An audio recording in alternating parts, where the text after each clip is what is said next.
Ever felt like you had this brilliant idea, maybe a compelling story, or even, a complex project, but just couldn't quite nail that first impression? Oh, absolutely. That moment you need to grab someone's attention to make them really get what you're talking about fast. Yeah, it's a universal challenge, isn't it? Whether you're pitching an investor or outlining a strategy or even just telling a friend about a movie you saw, Right. that initial hook is just everything. You've got to make the message stick. Totally.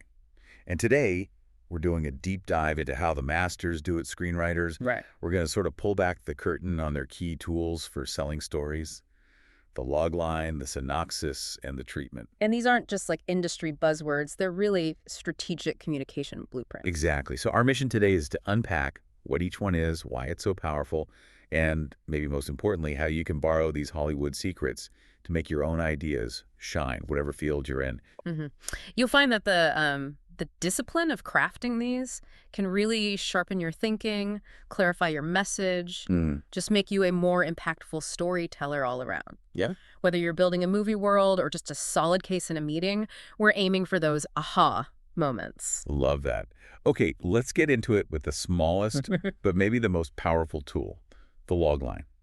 This is that one-sentence sell, right? That's exactly it. A logline is super concise, just one sentence, but it has to pack in 4 critical things: the core conflict, the protagonist, their goal, and what's at stake. 4 things, one sentence. Okay. Yeah, and its whole purpose is just to grab interest immediately, make someone want to read more, hear more, ask a question, for pitches, IMDb descriptions, quick elevator chats. Right. Honestly, if you can't sell it in one sentence, you probably haven't quite figured out what it is yet. That's a really good point. So given how precise it needs to be, is there like a formula or a framework screenwriters use? Or is it more gut feeling? Oh, there's definitely a framework that helps. A really practical one comes from Tyler Mowry. He's a screenwriting expert. Okay. His formula is basically, when the main character suffers inciting incident, they must achieve goal before stakes. Simple, but effective. Super effective. It forces you to hit those 4 key things.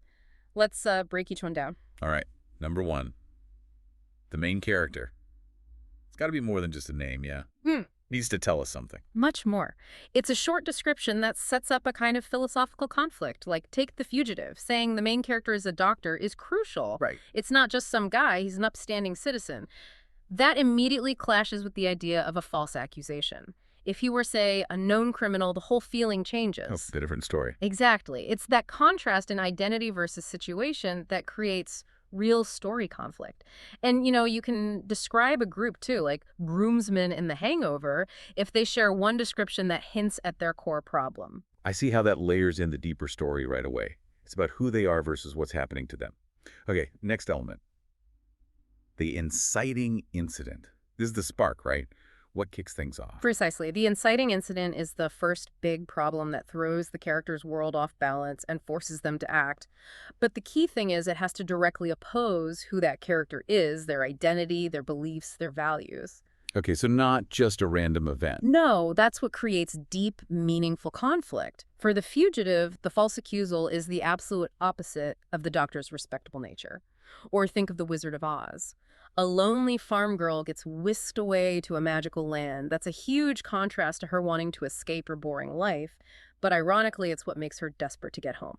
So the conflict score is right there. It's the catalyst, but a really personal one. Yeah. Which brings us to the goal.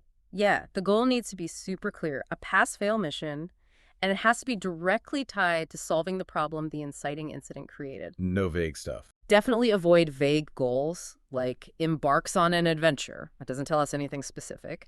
In The Fugitive, the goal is finding the real killer. Direct, measurable response to the false accusal. He finds him or he doesn't. Right. Quick tip. Goals about finding, defeating, rescuing, or saving a specific person or thing. Yeah. Usually much clearer, much more compelling than abstract ideas. Clear and specific. Got it. Okay, finally, the stakes. What happens if they mess up? Exactly. What's on the line for the main character if they fail? The stakes are what push them, what put the pressure on to reach that goal. So for the fugitive. If the doctor fails, that federal agent catches him. He loses his freedom and his wife's murder stays unsolved. Huge stakes. But they're always there, even if they seem lower in comedies. Like The Hangover, the stakes are ruining a wedding. Not life or death, maybe, but still really important to those characters. Yeah, makes sense. You mentioned earlier this idea of a philosophical conflict, these two sides of conflict in the log line. Can we dig into that a bit more? That sounds really key. Yes, this is super important. Think of it like this. You've got your main character and their goal on one side. Okay. And on the other side, battling them, you have the inciting incident and the stakes. It's this direct clash, this fight between values or worldviews that makes a log line really work. Ah, like two opposing forces. Exactly. The fugitive, upstanding citizen trying to find the killer versus the false accusal and the relentless agent representing the system. The Hangover, bachelor freedom versus impending marriage. Reservoir Dogs, Right. criminals versus the authorities closing in. Okay, I see. When you see those two sides battling it out in the logline, you instantly get the story's engine. That's a brilliant way to put it. So what are the big mistakes people make when they try to write these? Where do they usually go wrong? Well, the biggest one is probably just being vague, fuzzy, unclear. You see loglines saying things like, navigates love and friendship, or their life gets turned upside down. Yeah, it shows you nothing. Exactly. Use concrete promises. Be super specific about the character, the problem, the goal, the stakes. The second mistake, adding way too much information. A logline has to be one sentence. It's the bare minimum hook. If they like the hook, they'll read the script, you know? You need lean. And the third common mistake. Elements just don't connect clearly. If those four pieces, character, incident, goal, stakes, don't clearly show those two opposing sides we talked about, it just confuses people. Yeah. They won't get the story's engine and they won't be interested. The whole point is to show a coherent conflict. Okay, let's make this practical. Can we try fixing a couple? Fight Club seems like a tough one to nail down in one sentence. The original logline was something like, an insomniac office worker's life turns upside down when he starts an underground fight club with a rebellious soap maker. How would you punch that up using the formula? Yeah, that one is tricky. The original is vague, right? Life turns upside down. What does that mean? No clear stakes. The inciting incident isn't really concrete. So first, what's the philosophical conflict? It's kind of corporate emasculation versus violent rebellion. Okay. So let's refine the character. An emasculated office drone. Make the inciting incident concrete. Has his cushy apartment destroyed. What's the goal? To create an underground fight club with a charismatic anarchist. And the stakes? Before his former corporate world puts an end to their revolution. Wow. Okay, so when an emasculated office drone has his cushy apartment destroyed, he must create an underground fight club with a charismatic anarchist before his former corporate world puts an end to their revolution. It's longer, yeah, but still one sentence and way more specific. Much more punch. Exactly. It tells you what the real fight is about. Okay, how about Star Wars? Maybe an early attempt was. Following the discovery of two unusual droids, an adventurous farm boy joins a mysterious hermit to rescue a space princess from the evil empire before they can unleash their ultimate weapon. Again, feels a bit listy. Discovery of droids doesn't feel like a huge personal push. Right. It's interesting, but it's not a powerful enough problem to force Luke into this massive journey. We need something that hits him personally. Like his aunt and uncle. Exactly. Change the inciting incident to something like, after his aunt and uncle are murdered by soldiers of the Galactic Empire, that forces him to act. It's personal. Now the goal connects directly to find the rebellion before they can unleash their ultimate weapon. So, after his aunt and uncle are murdered by soldiers of the Galactic Empire, an adventurous farm boy joins a mysterious hermit to find the rebellion before they can unleash their ultimate weapon. Yeah, much stronger, higher personal stakes right from the get-go. You got it. It shows you can actually tell a story, not just string together cool nouns. Yeah. Okay, one more quick one. Toy Story, maybe? When a new spaceman action figure supplants him as the favorite toy, an aging cowboy doll must overcome his jealousy for the sake of the other toys in the house. The goal, overcome his jealousy, feels a bit internal, maybe less active, and for the sake of the other toys, feels a bit weak for stakes. You nailed it. The goal needs to relate directly back to the inciting incident. He got replaced his favorite toy, right? Right. So his goal should be to reclaim his title of favorite toy. Simple, direct. And why should we care? What are the stakes for him before he is forgotten by his boy? Much more personal and clear. So the improved logline. When a new spaceman action figure supplants him as the favorite toy, an aging cowboy doll must reclaim his title of favorite toy before he is forgotten by his boy. Specific characters, specific problems, specific goals, specific stakes. No fuzziness. It's amazing how much you can convey, how much conflict you can show in just one carefully crafted sentence. And just for context, what are the industry standards for length? Generally, major studios like them tight around 25 to 35 words. Film festivals might give you a bit more room, maybe up to 50 words, but always, always one compelling sentence. It really forces you to be concise. A testament to the power of brevity. Okay, so the log line is that powerful first handshake. Yeah, making that instant impression. Then the next step is showing more of the story's personality, the whole journey. Yeah. And that's where the synopsis comes in. Exactly. The synopsis is your next layer. It's usually a 1 to 2 page narrative summary of the entire story. Start to finish, all the major plot points, character arcs, and this is important, the resolution. The whole thing, including the ending. Absolutely. Yeah. Its purpose is strategic. Yeah. Give producers, directors, financiers, whoever, a full picture of the film's narrative arc, the character journeys, the themes. People call it the screenplay's passport because it shows you actually have a complete structured story. That makes sense. It sounds vital. So what needs to go in there, and what are the sort of unspoken rules for writing one that really works? Well, beyond the basics, introducing characters and their world, the inciting incident, rising action, conflicts, climax, resolution, the real craft is in how you tell it. Key rules. Write it in the present tense. Keep it clear, keep it engaging. And yes, always reveal the ending, no cliffhangers in a synopsis. Why is revealing the ending so crucial here? Wouldn't you want to leave them wanting more, like with a log line? That's a great question, and it highlights the different purpose. The log line hooks interest. The synopsis proves you have a complete, thought-out story. It's about building confidence. Ah, I see. When you pitch an idea, showing the ending is like saying, look, I figured this out. I know where it's going and how it lands. It demonstrates competence and builds trust. They need to know the investment, whether time or money, leads somewhere satisfying. That's a really powerful point, actually, for any kind of proposal, not just movies. Show you've got the whole plan. What about how it should look? Formatting. Hollywood loves its standards, right? Oh, yeah. We don't need to get bogged down in specific fonts here, but the principle is professionalism demands clean, readable presentation. Right. So standard legible font, sensible spacing, clear contact info, clarity and ease of reading are key. Lengthwise, usually around 400, 500 words for pro submissions. Festival catalogs might need something much shorter, sometimes just 300, 500 characters. Oh, tiny. Yeah. And like we said, always present tense, third person. Be concise, but don't lose the story's soul. So organizing all that, Yeah. how do you keep it tight and engaging but still cover everything? You want to open with a strong hook, usually introducing the protagonist and their main problem right in the first paragraph. Then lay out the major plot points chronologically. Okay. Show character development through actions. Don't just say, they changed.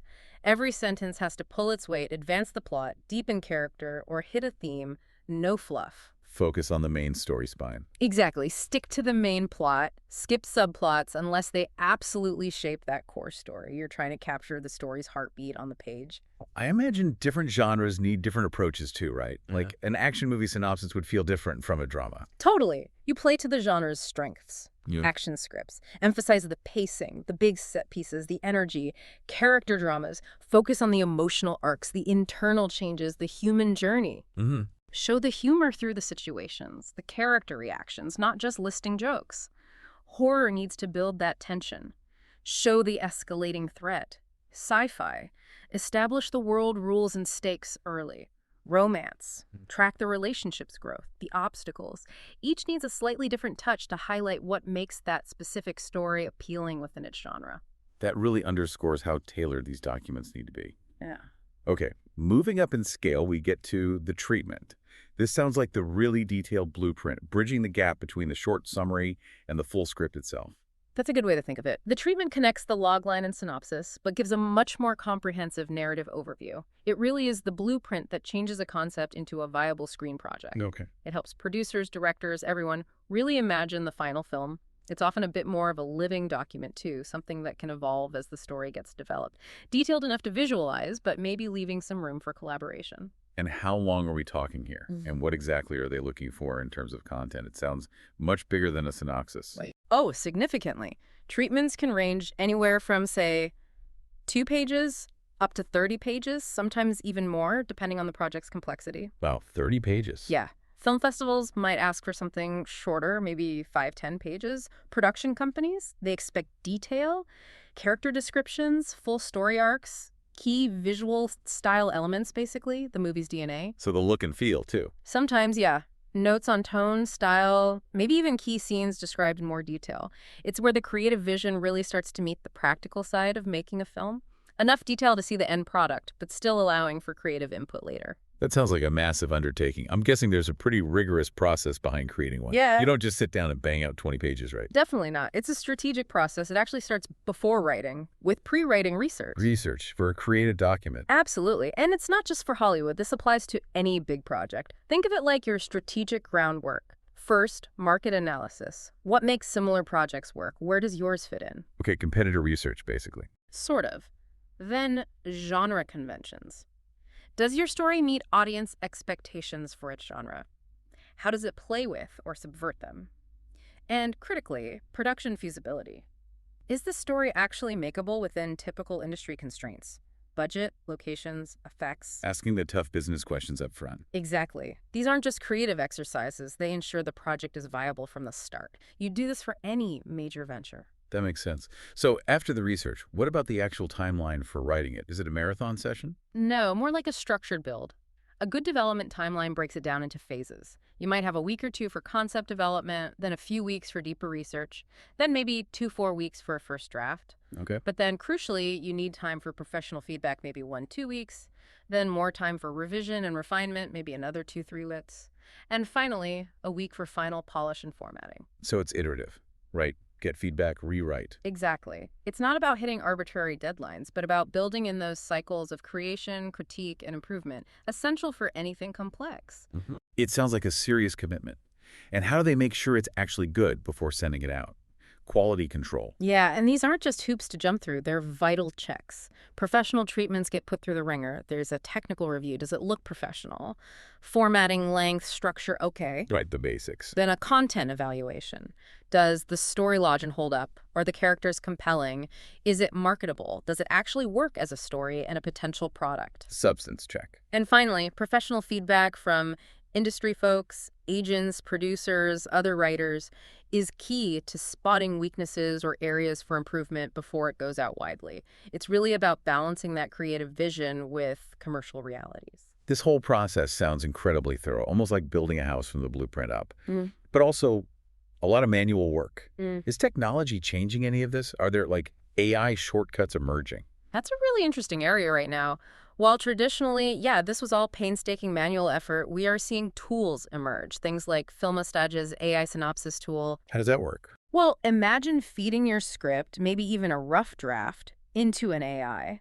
Instead of you manually pulling out every plot point, the AI could generate a first draft of a synopsis. Wow. It could potentially highlight plot inconsistencies, maybe suggest stronger ways to phrase emotional beats, or even track character arcs you hadn't fully articulated yourself. So it's like an analytical assistant. Kind of. It could help you iterate on the story structure and summary much faster, letting you focus more on the creative side instead of just the documentation. So the impact is less time on the maybe tedious parts and more time actually writing and refining the core story. That's the promise, yeah. These tools can help writers streamline that documentation process, make sure they're hitting those professional standards, but ultimately free them up to focus on the creative storytelling. Right. Reducing some of that manual workload lets their genius shine where it really counts in the story itself. Okay, so let's recap this deep dive. We've gone through the logline, that single powerful hook sentence. Yeah, your one-sentence sell. Then the synopsis, the 1-2 page overview that proves you have a complete story, ending included. Your story's passport. And finally, the treatment, the detailed blueprint, anywhere from a few pages to, well, quite a few.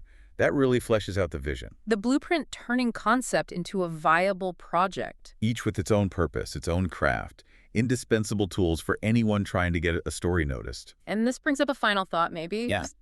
What does this all mean for you listening right now? Obviously, these are vital for Hollywood. Yeah. But think about the discipline itself, clearly defining your main character or subject, the core conflict, the goal, the stakes, and then expanding that into a clear, compelling overview.